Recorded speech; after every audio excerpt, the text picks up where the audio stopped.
While William Penn spent a few summers at Pennsbury, he quickly fell in love with his country estate and played an active role in its design. This property served as a retreat for the governor and his family and provided a safe environment during the yellow fever outbreaks in Philadelphia.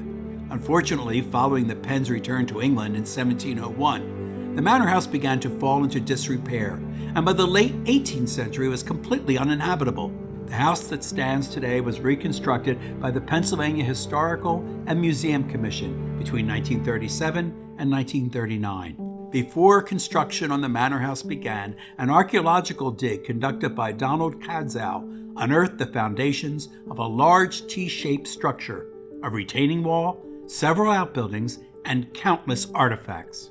Based on the archaeological digs, surviving Penn documents, and existing 17th century English architecture, architect Richardson Brognard Oakey built his interpretation of William Penn's home. It is important to remember that this house, along with the other buildings on the site, are reconstructions and do not always reflect the construction styles of the day.